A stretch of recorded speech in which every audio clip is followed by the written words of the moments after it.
Hello, I'm Reverend Ron Ferris. This is North Shore Unitarians of Canada midweek ministry, the cutting room floor. It's your chance to touch base, stay grounded in this time, this bizarre time that we're living through, although it's beginning to feel a little bit normal in some ways. And it's my chance to explore some topics that either got cut from my prior week's service or some half-baked ideas that aren't quite ready for prime time. And since how I didn't give a reflection this past week, thank you, Bruce, for delivering our Father's Day reflection on Sunday.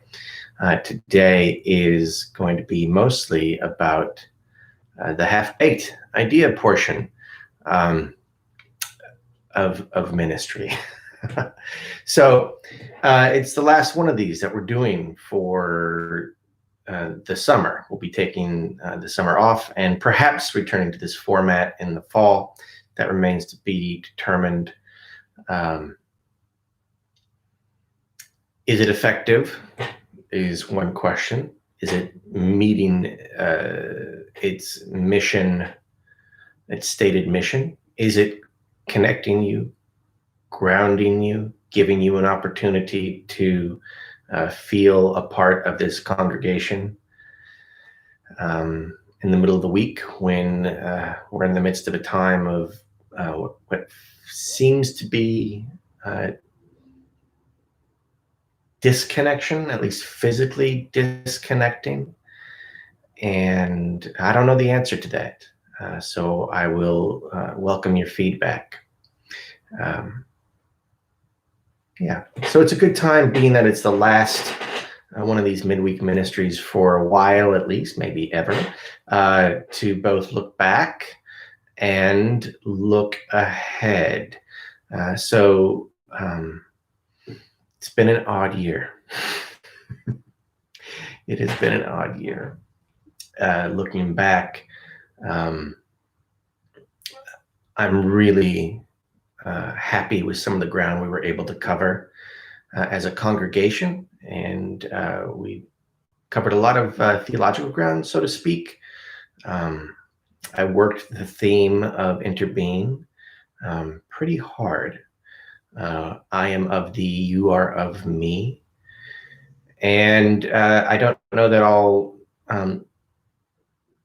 desist with that thematic orientation. It'll always be in the background, I think. It's pretty fundamental. I think it may drift to the background some, though, and will foreground some other more immediate, less fundamental, maybe that's not the right way to say it, things. I think one of the things that we didn't get a chance to do very much this past year was focus in on issues of justice, be they around race, economics, or environment. Certainly those are going to be necessary topics for us to explore come fall, always through the lens of interbeing. And also, one of the things that I want to think about with you all as we move into the fall, well, I've got a couple I want to explore in the same way that we explored the I am of you, I am of thee, you are of me idea. I want to start to investigate the you part of that. And by that specifically, I don't mean you, dear reader, but rather the you that is around us, that we may not easily identify, and that we have not been culturally taught to identify as people, right? So I consider myself a bit of an animist, and what that means is, the root word there is animated, so living, perhaps with the built-in implication of agency involved. And so I want to explore Animism and what that means, sort of neo-animism, what animism means in a culture that is settler in presentation, colonial in roots, or maybe not roots, but in its genesis, and therefore subject to a sense of rootlessness that causes us to to be orphans in a way. We've sort of orphaned ourselves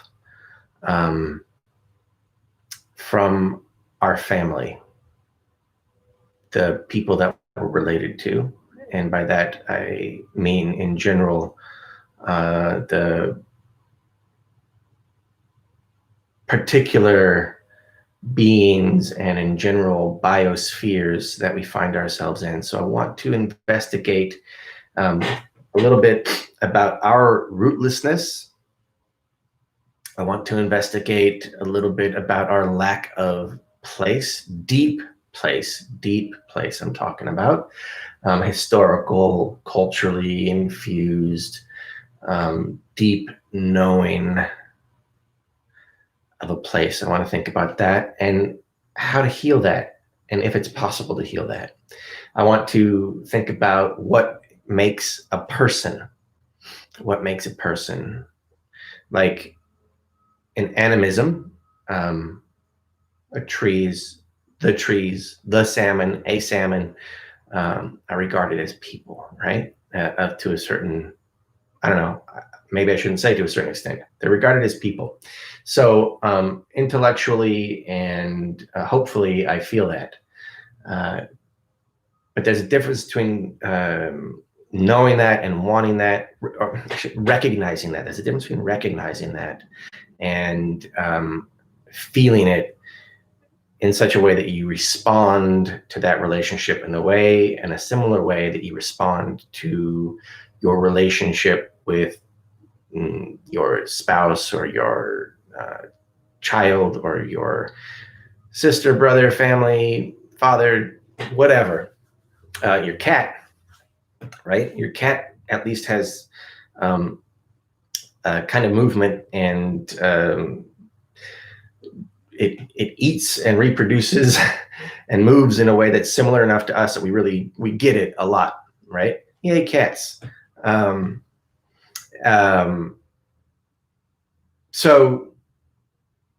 I want to think about what is a person, what constitutes a person, and have that hopefully be a way for us to move into a deeper relationship with the persons around us. So a new animism, what are people? What is a person? I want to perhaps this might be bearing the lead or psychotherapy as well as religious community. So we'll think about that a little bit. And of course, we are in the midst of a pandemic and an uprising that demands our attention, overdue, that has revealed some things that have been there for a while, right? So this is a process we're going through of emergence rather than transition, I think. And so I want to embrace that emergence. And so we'll be reflecting on how to make the systems of this world better. And in general, you know, we'll be looking at systems, how to reform systems, as well as how to reform our own hearts, right? Because I don't think we can do one without the other. And I feel like a lot of the dividing lines in our culture try to take sides in that,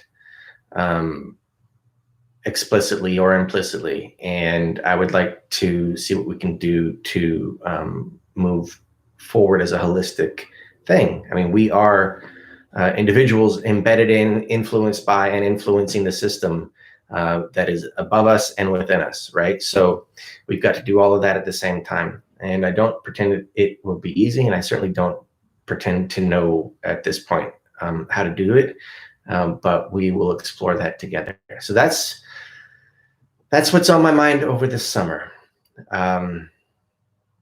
And I look forward to doing it with you. One last thing I will say before we go is that I'm deeply grateful to the people within this community, North Shore Unitarian Congregation, for the grace and flexibility that they, and support and encouragement that they have given to me and to one another, most importantly to one another, particularly in this bizarre historical moment. It has been a pleasure and a relief to watch the way you all have handled one another and cared for one another and responded to one another. Not that you've been flawless in your execution of your intention, but that you have been graceful in handling one another. So not getting caught on small snags and turning them into large tears. That happens with some frequency in certain congregations, or maybe in many congregations. And certainly at a time like this, the opportunity for that to happen is rampant. But we haven't done that. And by and large, we have not done that.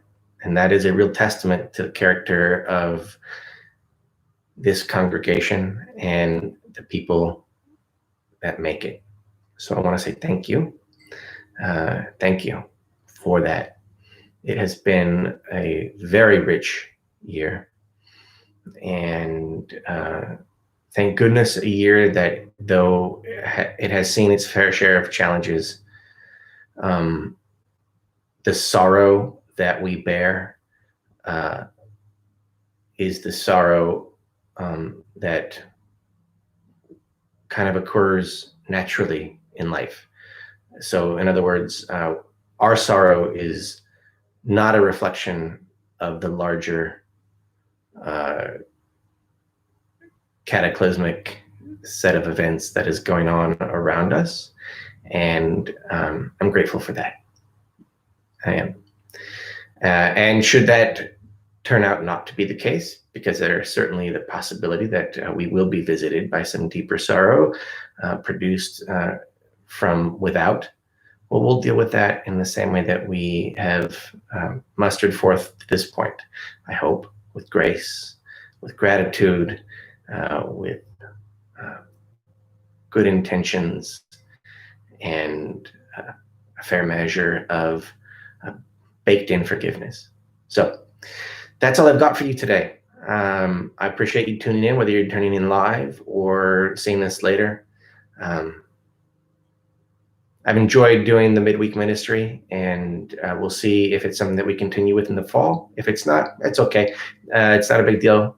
But if it is effective, I will see you back here one of the middle days of the week in order to touch base and connect and ground to this, your spiritual community, your religious community, North Shore Unitarian of Canada. Have a great day. Bye-bye.